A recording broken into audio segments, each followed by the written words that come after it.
Essas alianças, elas constituem a moldura das profecias ou do plano de Deus para o futuro, não é isso? Elas constituem aquela moldura escatológica, e os eventos escatológicos, eles vão orbitar aqui como se fosse um quebra-cabeça. Então a gente começa pelos cantos e depois a gente vai distribuindo as peças dentro desse quebra-cabeça escatológico. A gente viu que quanto à natureza, as alianças podem ser incondicionais ou unilaterais, podem ser condicionais ou bilaterais. Aquelas que são condicionais, elas têm o quê? O que é que faz uma aliança ser condicional? Depende de algo. Existem alguns requerimentos, como se, olha, eu faço isso se você fizer isso. Se você não fizer isso, eu não vou fazer aquilo. É um tratado, é um acordo entre duas partes, mas as partes são condicionadas às outras partes. Eu faço determinada coisa quando você fizer isso. Se você fizer isso, eu vou fazer outra.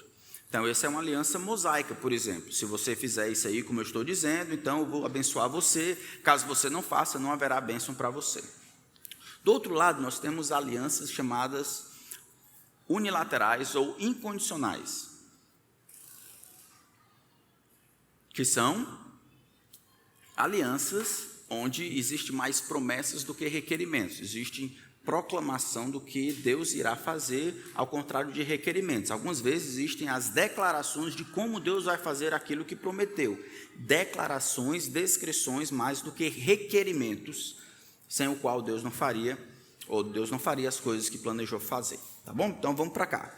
Vamos desdobrar agora a aliança davídica, falando sobre o reino de Deus sobre a terra. Então, quando estudamos sobre a aliança davídica, vimos que, como aconteceu com Abraão, o Senhor fez promessas pessoais, nacionais e universais. Em outras palavras, Davi seria famoso e teria paz com seus inimigos, ele teria uma dinastia de reis, e um de seus descendentes teria um reino sobre a terra que seria eterno. Este descendente seria o Messias. Irmã Camila, que texto fala sobre a aliança davídica? Isso, 1 Samuel, está certo ou errado? É Samuel. É o segundo, muito bem. 2 Samuel, capítulo 7. Então, o Senhor estava clareando sua vontade para o homem em relação ao mundo criado. Então, vamos olhar o relato bíblico e ver como a ideia de um reino terreno e físico, governado pelo Messias, se ajusta com o que Deus está fazendo no mundo. Então, em primeiro lugar, vamos ver o homem, Adão e Eva, como vice-regentes, vice-regentes da criação. Gênesis capítulo 1.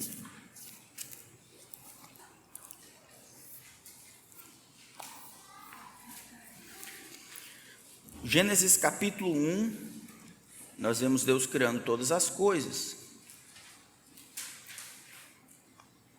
E aí no versículo 26 diz assim, ó: E Deus disse, façamos o homem à nossa imagem, conforme a nossa semelhança.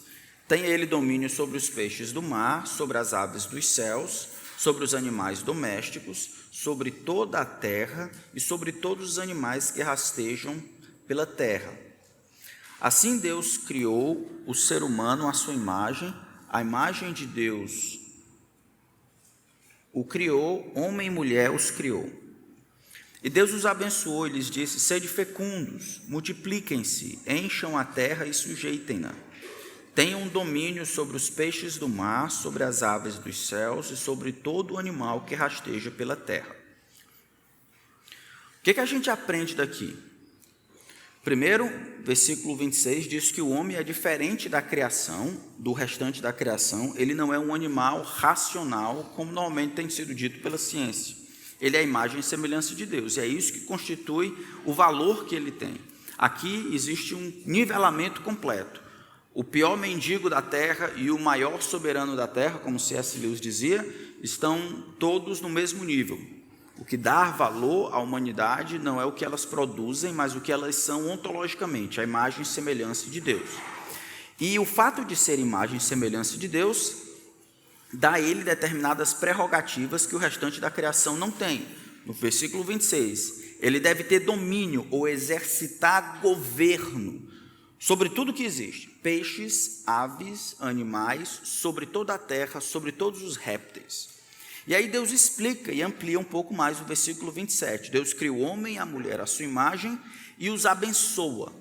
A palavra abençoar aqui significa que os enriquece.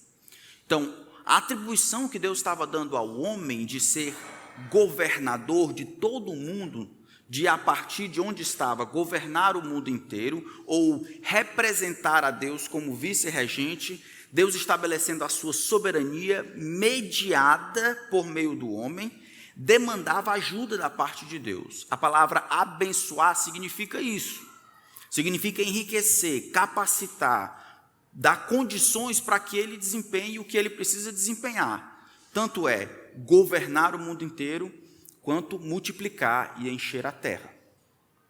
Certo? Abençoar significa isso, tornar o homem capaz de fazer aquilo que ele deve fazer, como regente de Deus ou vice-regente, como um soberano menor, representando o soberano maior. A autoridade de Deus nos céus seria passada para a autoridade que Deus estava dando ao homem na terra, e ele iria governar sobre o mundo inteiro. Até aqui, está claro?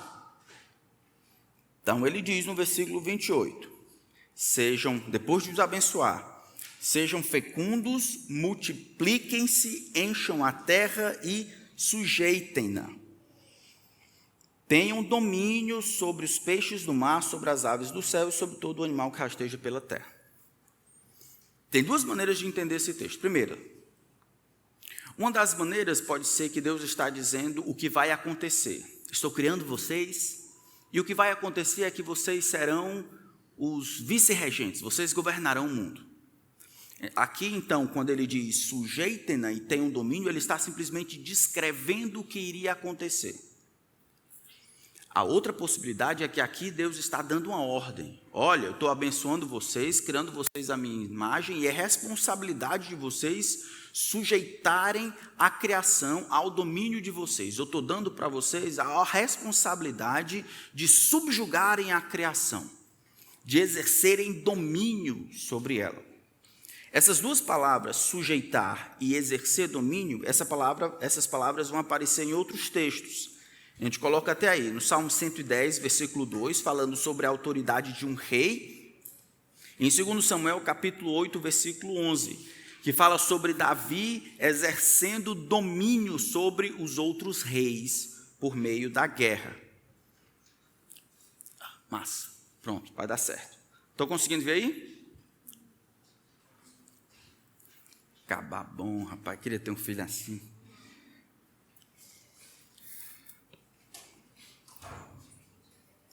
Então, as duas palavras...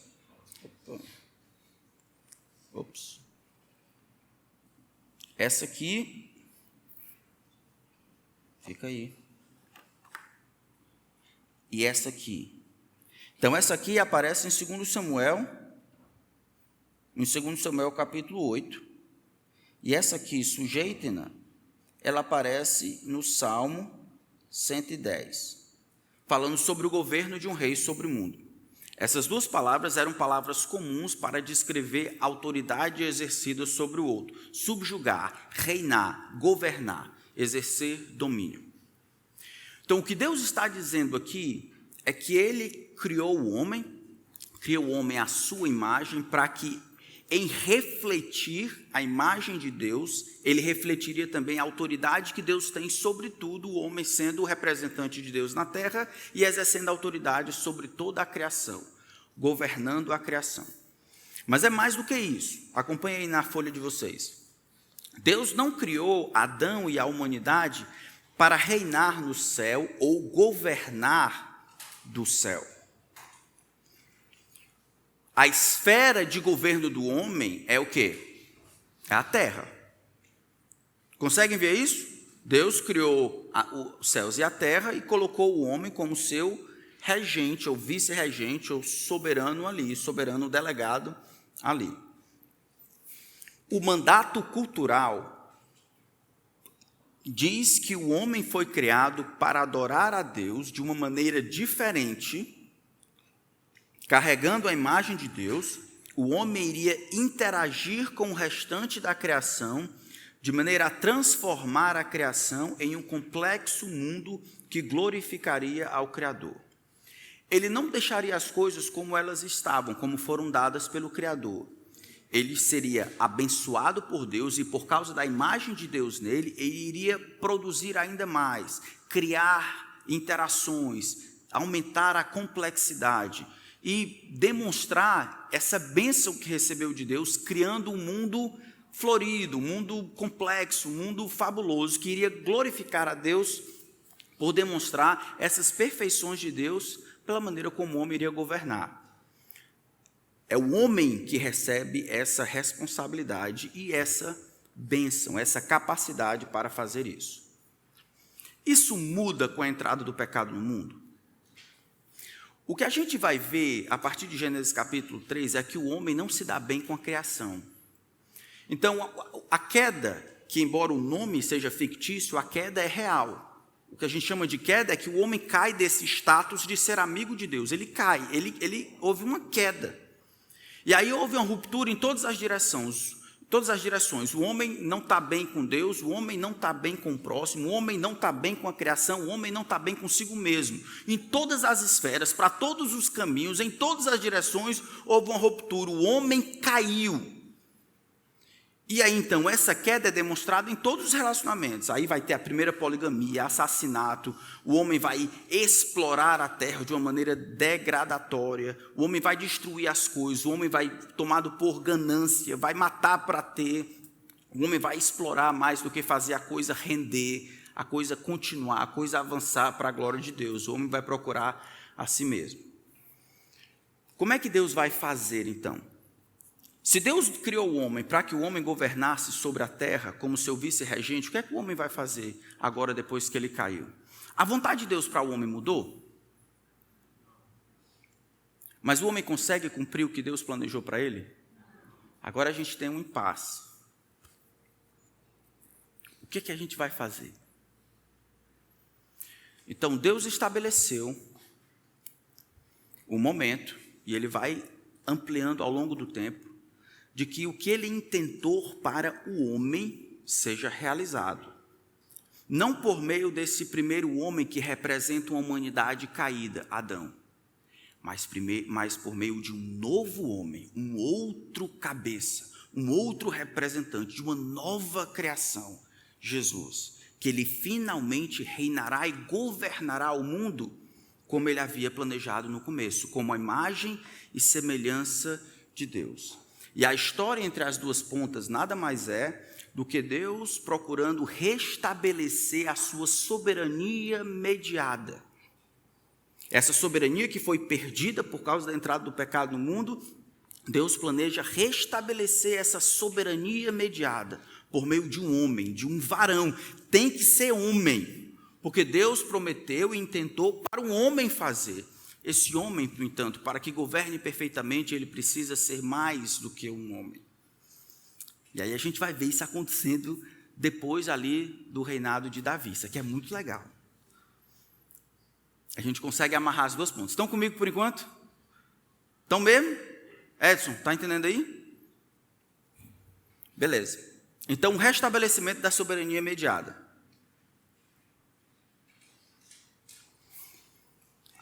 Salmo capítulo 8, vamos lá, o Salmo 8º.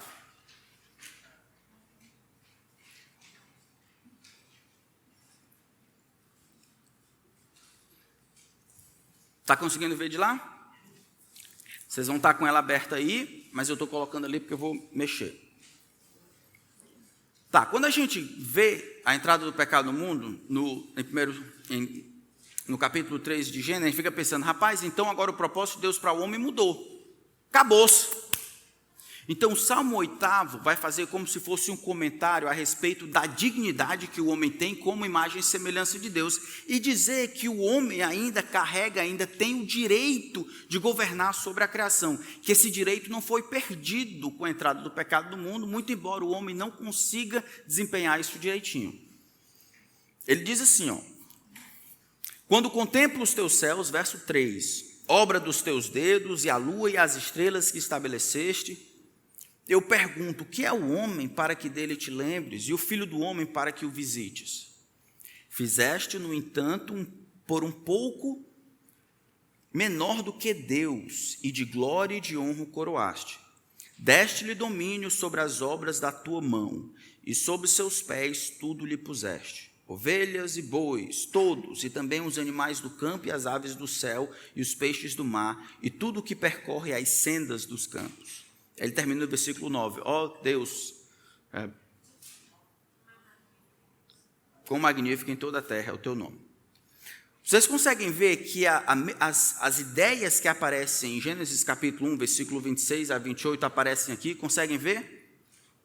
Deus cria o homem não é tão lá essas coisas comparado ao Criador, fez ele menor do que Deus, e coroou de honra e de glória, deu a ele domínio.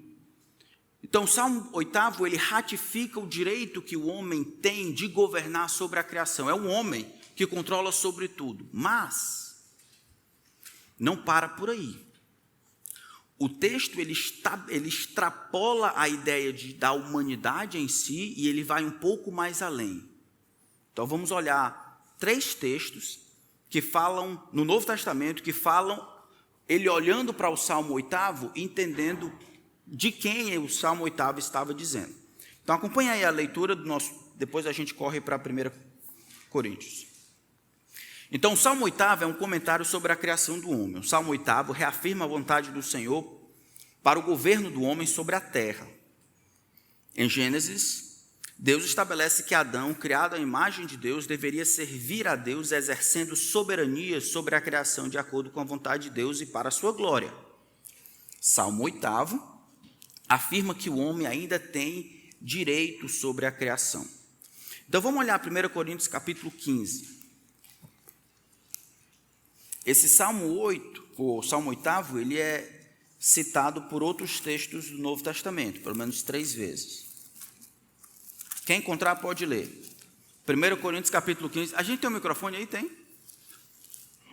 Então, o nosso diácono vai estar ali, quem precisar para ler, levante a mão e ele vai entregar para a gente, que o pessoal que assiste em casa, às vezes não escuta.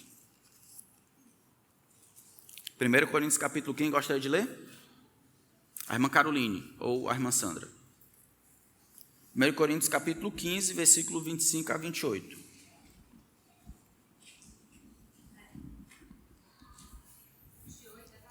É. 1 Coríntios 15, do 25 ao 28. Porque é necessário que ele reine, até que tenha posto todos os inimigos debaixo dos seus pés. O último inimigo a ser destruído é a morte, porque ele sujeitou todas as coisas debaixo dos seus pés. E quando diz todas as coisas lhe estão sujeitas, certamente exclui aquele que tudo lhe sujeitou. Quando, porém, todas as coisas lhe estiverem sujeitas, então o próprio Filho também se sujeitará àquele que todas as coisas lhe sujeitou, para que Deus seja tudo em todos. Excelente, obrigado. Então, 1 Coríntios capítulo 15 está falando sobre a ressurreição de Cristo. Está claro? Está claro? Certo. A partir do versículo 20 vai dizer que algo aconteceu, foi provado por meio da ressurreição. Cristo ressuscita e ele se torna as primícias, ou as primeiras coisas de uma nova ordem, de uma nova humanidade. Assim como Adão era o cabeça da anterior, Cristo é o cabeça dessa nova, as primícias. Versículo 23. Cristo começa, ele ressuscita, e depois os que estão com Cristo na sua vinda. E aí então virá o fim, versículo 25. É necessário que ele reine até que tenha posto todos os inimigos debaixo dos seus pés. Ele quem? Jesus. Jesus precisa reinar, ele está dizendo, é necessário que ele reine até que tudo esteja debaixo do seu domínio. E ele diz, tudo exclui apenas uma coisa. O que é que ele exclui aqui? Apenas o Pai. Não é isso que ele falou? Ouviram isso? Não é isso que ele diz, versículo 28? Quando, porém, todas as coisas... Não, desculpa, versículo 27. E quando diz que todas as coisas lhe estão sujeitas, exclui certamente aquele que tudo lhe sujeitou. Então, o Pai sujeitou todas as coisas ao Filho. De onde é que vocês viram aí no versículo 27... que tem uma parte que está entre aspas, não é? Ele tirou isso da onde? No Salmo 8, qual versículo? Versículo 6. Estão acompanhando comigo? Ele tirou do versículo 6. Não é isso que está aí? Deste-lhe domínio sobre as obras da tua mão e sobre os seus pés, tudo lhe puseste. Deste-lhe domínio, domínio a ele, domínio ao homem. Mas o homem não conseguiu realizar esse domínio, muito embora ainda tenha direito. O Salmo, então, 8º, enquanto reafirma o direito que o homem tem de reinar sobre tudo o que Deus criou, ele extrapola o simples homem e coloca que isso só será cumprido em Cristo, quando ele, um homem, terá todas as coisas sujeitas aos seus pés, tendo sido sujeitado pelo próprio Deus. Estão entendendo? Então, o Salmo 8º é um comentário de Gênesis capítulo 1, versículo 25 a 28, da autoridade que o homem tem sobre toda a criação, muito embora isso acabe com, ou pelo menos seja distorcido em Gênesis capítulo 3, o Salmo 8º vai ratificar isso, e 1 Coríntios capítulo 15 vai apontar que Jesus é aquele que finalmente cumpre este reino, este controle, este governo sobre todas as coisas, que o Pai, na verdade, prometeu isso ao seu Filho, o segundo Adão, representante perfeito da humanidade. Eu sei que isso é difícil, mas estão comigo? Pai, vocês são muito legais. Tá, vamos olhar Hebreus capítulo 2.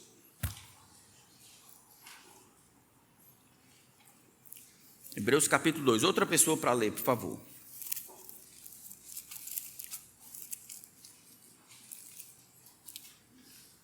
Quem quer ler? Irmã Sandra, por favor. Ali atrás. Hebreus capítulo 2, do versículo 5 até o versículo 8. Preste atenção. Pois não foi a anjos que Deus sujeitou o mundo que há de vir, sobre o qual estamos falando. Pelo contrário, alguém em certo lugar deu testemunho dizendo: que é o homem que dele te lembres? Ou o filho do homem que o visites? Fizeste-o por um pouco menor do que os anjos, e de glória e de honra o coroaste. Todas as coisas sujeitaste debaixo dos seus pés. Ora, ao lhe sujeitar todas as coisas, nada deixou fora do seu domínio. Neste momento, porém, ainda não vemos todas as coisas a ele sujeitas. Vemos, porém, aquele que, por um pouco, foi feito menor dos anjos, Jesus, que por causa do sofrimento da morte, foi coroado de glória e de honra, para que pela graça de Deus provasse a morte por todos. Tudo bem, até aí. De quem o texto está falando? Ele está falando do nosso Senhor, né? Não é isso? Ele está falando que Jesus, então, o nosso Senhor, ele tem autoridade sobre tudo que existe. Na verdade, esse é o plano. Quando a gente abre a carta aos Hebreus, desde o versículo 1, versículo 5 até em diante, o objetivo é dizer, estabelecer que Jesus é maior do que tudo que já existiu. Em termos de aliança, ele é supremo. Em termos de mediação, ele é maior. Em termos de governo sobre os anjos e poder e dignidade, ele é maior do que tudo que existe. E aí ele, para provar isso, no versículo 5, ele diz, não foi a anjos que Deus sujeitou o mundo. Por que ele está falando de anjos? Porque naquela época, no judaísmo, anjo era um negócio importante. Eu vou falar do cabalismo? Não é o canibalismo. É o cabalismo. Eu vou falar? Não, que você descobre o nome do seu anjo? Nunca ouviu falar disso, não? Diego era envolvido aí. Depois você conversa para ele que ele entende desse negócio. Muito comum, eles tentavam descobrir o anjo, aí tinha sempre El no final. Israel, Rafael, essas coisas assim, né? Lemuel, e aí por aí. Normalmente tinha El no final, se referia ao Senhor. Naquela época, o judaísmo, ele colocava os anjos numa posição muito importante. Alguns deles funcionavam até como mediadores, tanto por causa do seu poder, quanto da sua proximidade de Deus. O autor de Hebreus, no entanto, diz, não foi a anjos que Deus sujeitou o mundo que há de vir. E aqui ele diz uma coisa importante, o mundo que há de vir, ele não está dizendo do mundo como nós o temos visto, ou pelo menos na época dos hebreus, quem escreveu a carta aos hebreus, aquela época ali, é que houve uma sujeição que o Pai fez, não aos anjos, a respeito de um mundo vindouro. Como assim? Ele continua, sobre o qual estamos falando, que ele falou nos versículos anteriores. Pelo contrário, alguém em certo lugar, é um recurso retórico, não é porque ele tinha esquecido quem tinha dito, não. Ele está lembrando de quem? Salmo 8, quem escreveu? Davi. Alguém em certo lugar, lugar onde? Salmo 8, exatamente. Salmo 8. Deu testemunho dizendo, falando de quem? Do homem, que é o homem que dele te lembres, o filho do homem que o visites. Fizeste por um pouco menor que os anjos, ou poderes celestes, que pode ser Deus, não sei se aqui apaga, não, que pode ser Deus, que pode ser seres celestes, de glória e de honra o coroaste, todas as coisas lhe sujeitaste debaixo dos seus pés. Pergunta, de quem ele está fazendo? De quem ele está falando? A respeito do Cristo. Aí ele diz assim, ora, ao lhe sujeitar todas as coisas, nada deixou fora do seu domínio, isso ele fez pelo meio da ressurreição. Neste momento, no momento em que ele está escrevendo, não vemos todas as coisas ainda a ele sujeitas. A gente viu mais em cima que é o mundo que está por vir. Isso é, ele está dizendo que nós ainda aguardamos o cumprimento disso que foi prometido no Salmo 8, sobre esse domínio de um homem sobre tudo que existe. Nós ainda aguardamos.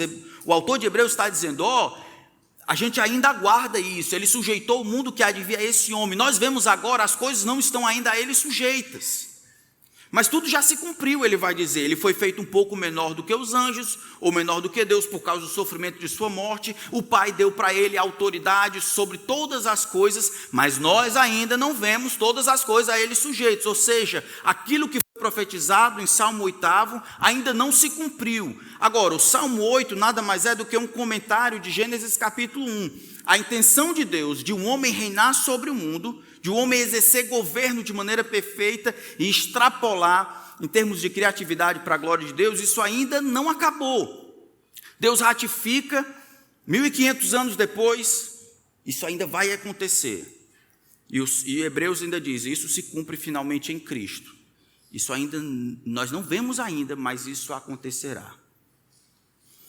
As bases para um reino terreno, físico, concepe em Jerusalém, onde o Messias, o Filho de Deus, reina de maneira perfeita sobre esse mundo, está em Gênesis capítulo 1. Não é em Apocalipse capítulo 20, quando cita a palavra milênio.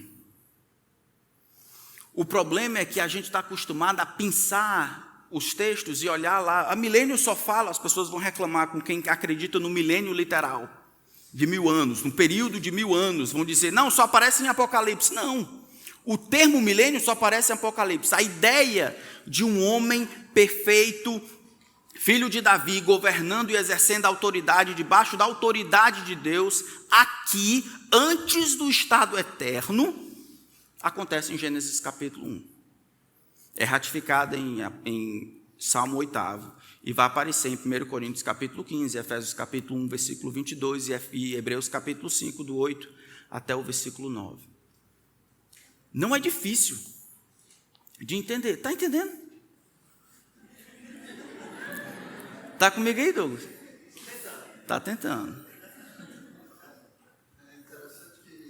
Cadê o microfone? Cadê o microfone? Irmãos, a gente vai ter que fazer isso porque o pessoal fica reclamando depois, que não consegue entender as... É interessante que Jesus ele diz que toda a autoridade foi dada a ele nos céus e na terra. Mas aqui o autor de Hebreus está dizendo que a gente aí não vê todas as coisas a ele sujeitas. Certo. Né? Porque a gente vê, apesar de Jesus ser esse rei soberano que domina sobre tudo, ele ainda não tem um reino aqui na terra. Muito então, bem. Quando ele está falando aqui, ele não está falando de um reino celestial, ou um reino espiritual que Jesus governa lá do do céu. Ele está falando de um reino terreno, que a gente ainda não vê, Exato. mas um dia a gente vai ver. Exato, exato. Porque a gente sabe que ele já tem autoridade. Ele disse isso, né? Ele não disse?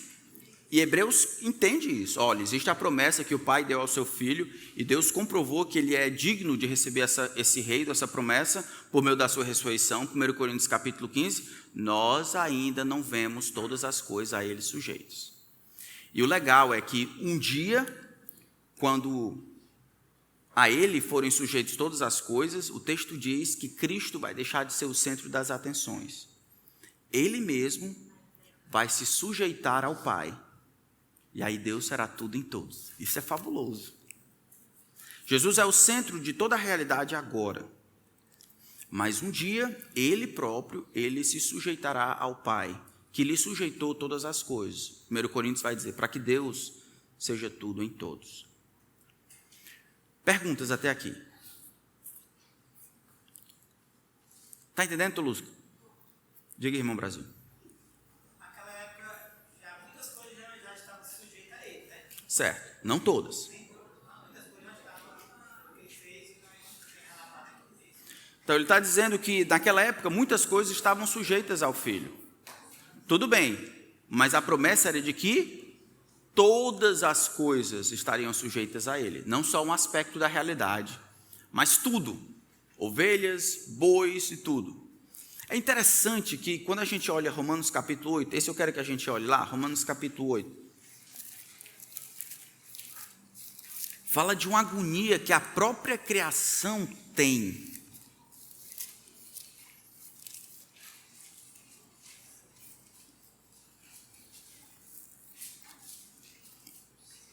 Romanos capítulo 8, versículo 18, diz assim, porque para mim tenho por certo que os sofrimentos do tempo presente não podem ser comparados com a glória a ser revelada em nós. A ardente expectativa da criação, que criação é essa? Criação física. Aguarda a revelação da glória dos filhos de Deus. Porque a criação está sujeita à vaidade ou à nulidade. A criação, ela não cumpre o papel que foi dado a ela por excelência, de manifestar a glória de Deus com toda a sua beleza e potencial. Lembra que em Gênesis capítulo 3, o homem peca, mas a ligação que ele tem como vice-regente da criação é tão forte que Deus amaldiçoa a sua criação após amaldiçoar o próprio homem. A criação está amaldiçoada. Então, o mandato cultural, que é para o homem extravasar em criatividade, criar uma complexidade que traga glória a Deus, por parte da criação, a criação vai lutar contra. O chão vai produzir ervas daninhas. A tranquilidade, né, de um chão, de uma terra que produziria muito, agora vai lutar contra. Ela está sujeita à nulidade. É como aqui se a criação fosse personalizada. No versículo 22 diz, porque sabemos que toda a criação a um só tempo, o quê?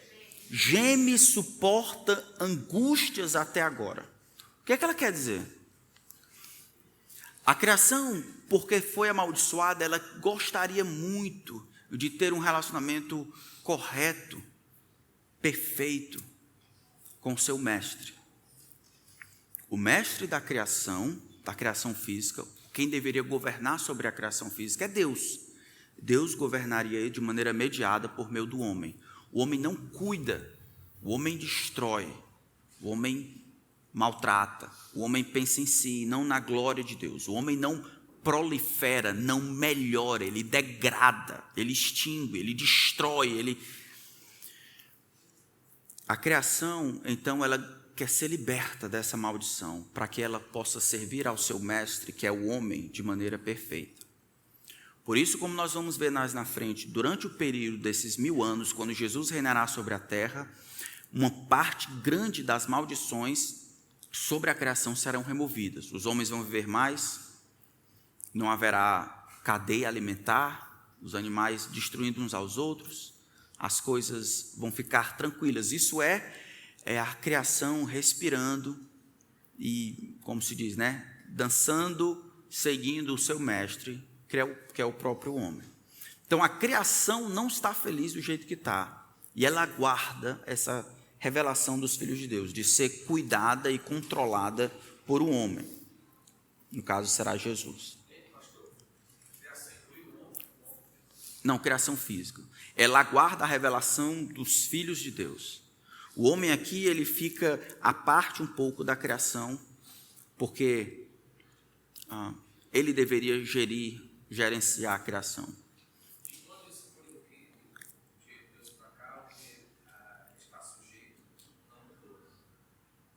Entendi, não.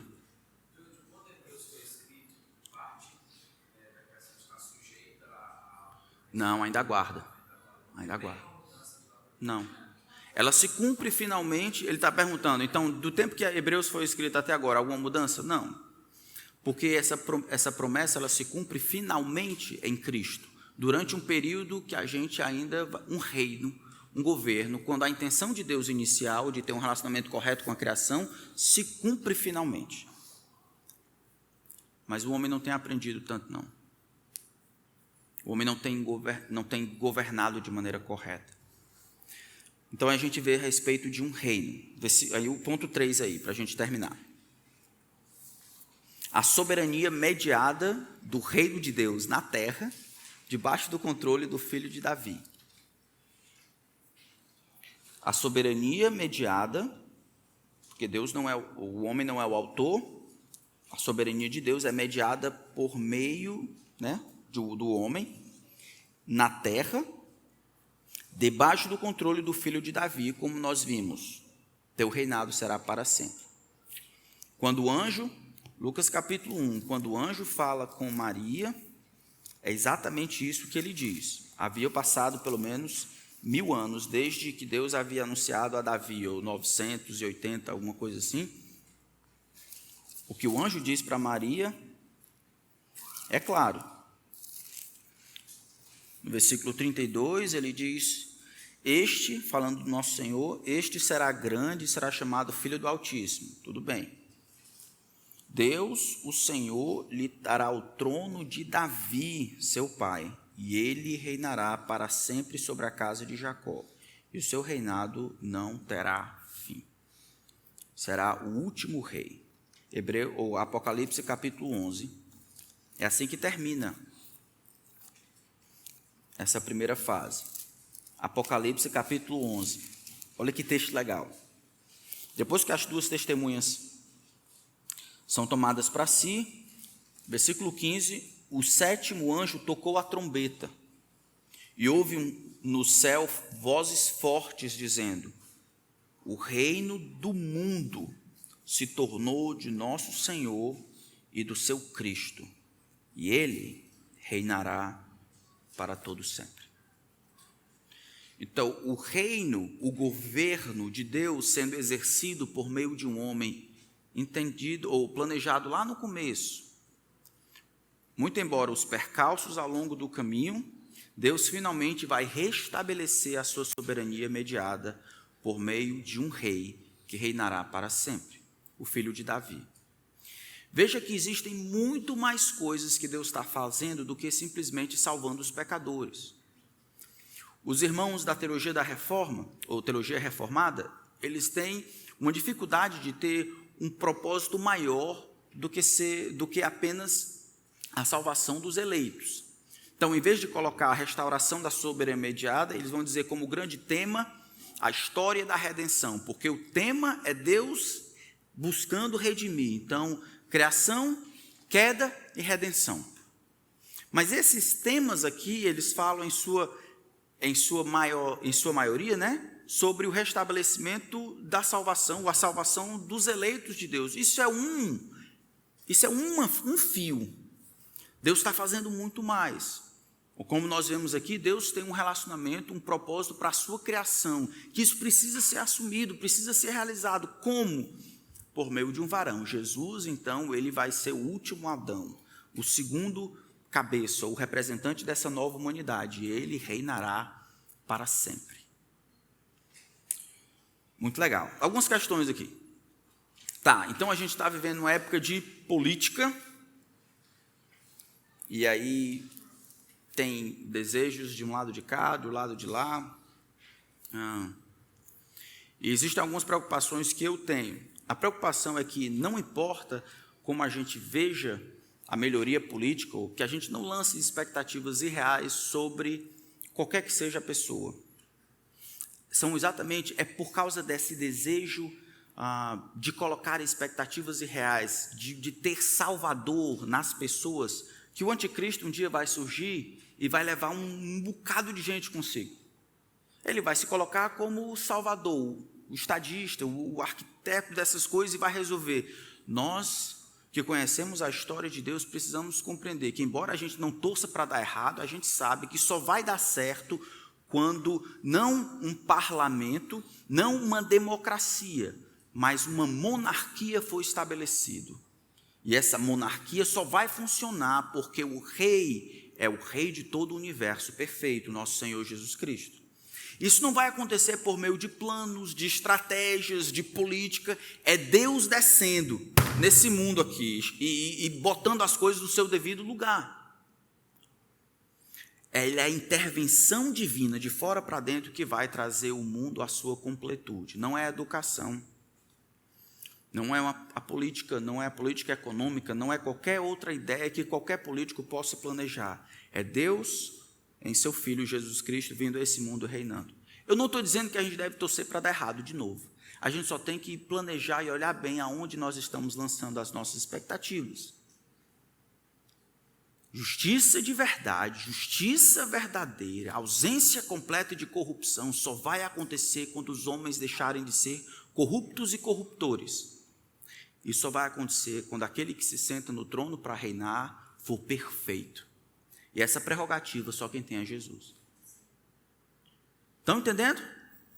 Então isso deve nos fazer olhar o cenário político e ter as nossas expectativas no devido lugar. A gente ora, a gente torce, a gente ajuda, a gente promove o que é correto, mas a gente entende no final das contas que isso não vai gerar justiça eterna. É o reino de Deus vindo em seu Filho que vai trazer justiça sobre a terra, e não outra coisa.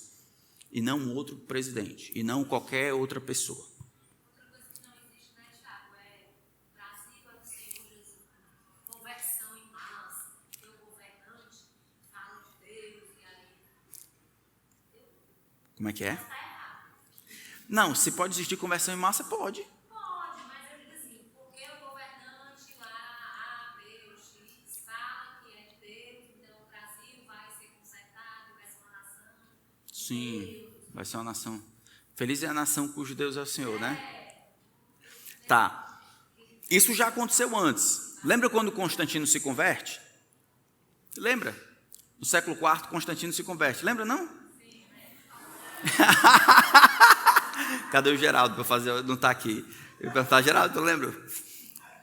Quando Constantino se converte, e aí ele viu uma cruz, e estava numa luta, viu uma cruz e achou que era uma visão, por esse sinal vencerás, e aí ele decidiu, se parece ser muito saber, decidiu seguir a Cristo, é o que ele diz. E aí decretou o cristianismo como religião oficial. Eu fico imaginando, o pessoal ligando para ele, ô, seu Constantino, eu quero só dizer que eu não sei muito bem o que é esse negócio, mas eu estou dentro. Esse negócio de cristão, não sei se é... Tá bom? E no dia que o senhor espirrar, saúde. Tchau, passar bem. O pessoal entrou sem saber muito bem o que estava acontecendo. Porque agora o imperador era cristão. Isso não existe. Conversões acontecem de dentro para fora, individual, num convite pessoal e intransferível. A salvação na presente dispensação é individual, não é na coletividade. Então a gente tem que manter as nossas expectativas no lugar, tá bom? Nós temos uma tendência natural de caminhar para procurar salvadores. Precisamos ter cuidado com isso. Ou ser, alguns até nem A gente precisa só ter cuidado para manter as expectativas no lugar certo. Alguma pergunta? Diga.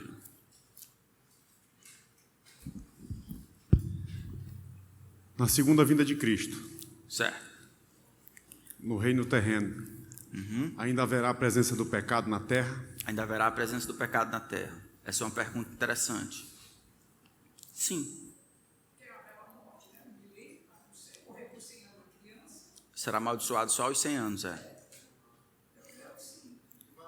Não, a Bíblia diz que sim, a gente vai chegar lá, sim, haverá. A gente precisa saber como, se a maioria das pessoas serão redimidas e glorificadas, como é que o pecado ainda permanece lá. A gente vai olhar como isso acontecer.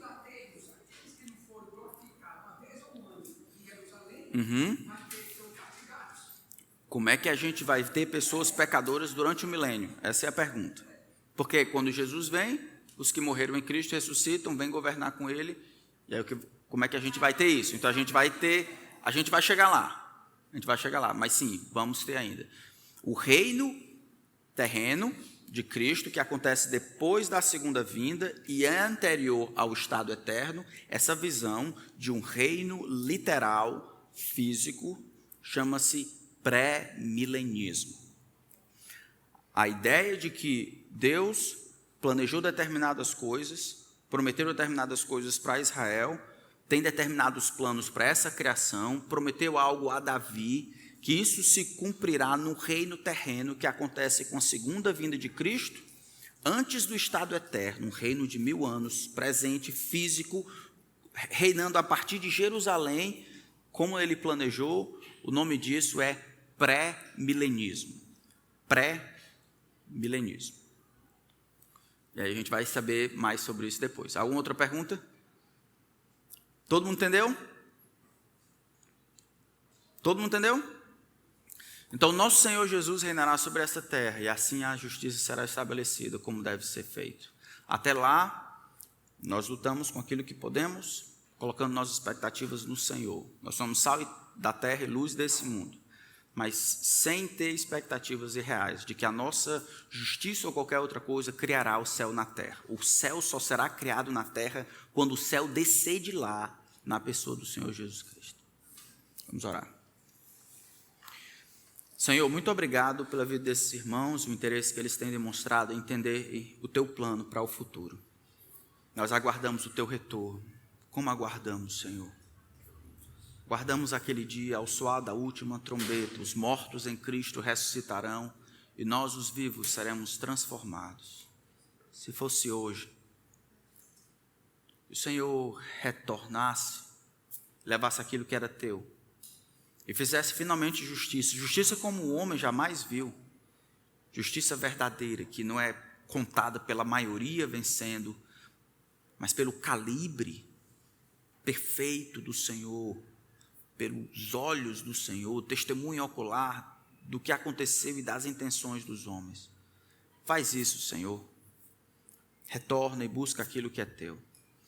Eu peço que o Senhor seja glorificado enquanto aguardamos o teu retorno. O Senhor seja honrado em todas as coisas. Em nome de Jesus. Amém.